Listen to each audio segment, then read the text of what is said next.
Then Abram gave a tenth of everything as a response to that, as a response to that word that came forth, as a response to that report that came through Melchizedek. But I want to highlight something else. Exodus 25:2. Tell the Israelites to bring me an offering. You are to receive the offering for me from everyone whose hearts prompt them to give. So, what I want to quickly touch on is the prompting of the heart, not the prompting of the mind, but I want to talk about the prompting of the heart. Is that many times, even with the reports, we can try to cause something to happen. And I don't believe that this is ill motive or ill intent many times when we do this, but in reality, our own minds can prompt us to do something. But what's happening is that with Melchizedek and Abram, this was a response from the heart of Abram to give a tenth of everything, not just to the work that was happening, but I believe to the God that was being revealed through the word that Melchizedek had for him. He said it about 3 times. He was a priest, well, a priest of God Most High. And he blessed Abram, saying, "Blessed be Abram by God Most High, creator of heaven and earth." See, the appropriate response for Abram in this moment was to be able to give based on the revelation of how God showed himself and how God was revealing himself to him. This was an opportunity for revelation knowledge to be able to touch him in a deep place. It's not just, hey, I'm just going to give you some money. It's, hey, I'm going to give you a tenth of everything, because now I'm walking with and I understand a revelation that you are the creator. God Most High is the creator of everything, which, what does that mean? All of the things that I have belong to you to begin with. So it's an appropriate response for me to be able to give a tenth of everything that I have because you are creator. Why am I sharing this? Because in this time, God is doing something. I know sometimes we say that in this, I ain't going to say in this season, because, we're in 87 different seasons all at the same time right now from what everybody is saying.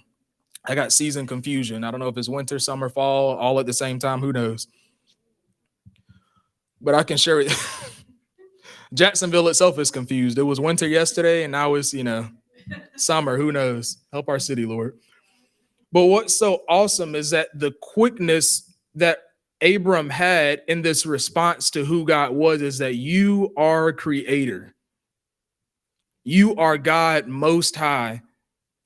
And so my life is going to reflect the Lord that I serve. If someone is coming to give me information or to share with me revelation knowledge that God is Most High and he is the creator of everything, then I am going to cause my life to line up with that revelation or to line up with that lordship.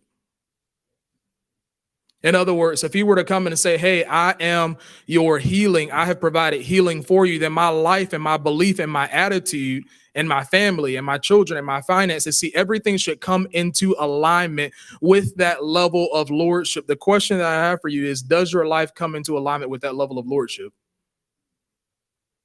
Does your life reflect a life that says he is creator of everything, God Most High? Or is it that you are just my provider? Because I can tell you, if we just are living off of God just being our provider, then we are missing a huge amount of what he has given us. Why do I say that? Because that's an Old Testament understanding. Nothing wrong with that. That's amazing. But you look at the picture of Jesus in the New Testament and what happened. It's not just God providing, but it's also God being a provision for you. See, that looks a little bit different than just, hey, I have a need of a resource. I have a need of something, so I'm looking for you to provide. It's, hey, I now have one source. Dr. Don would always say it like this: he is your source and your resource. See, is that the reality of your life? Does your life look that way? Is the attitude that you carry? I'm not talking about your mind. See, we're talking about the heart. Does your heart respond in a way that prompts you to say, hey, listen, you know what I mean? Dr. Don would always say repentance was his favorite thing to do. And I'm finding that that's becoming truer and truer for me. I'm like, man, I can't go 3 seconds without repenting, it seems like. But why? That's because we're constantly causing our life to line up with the level of lordship that we now recognize Christ as. That he is Lord of everything, Lord of all, creator of heaven and the earth. He literally owns it all. It's not someday he's going to own it all. No, right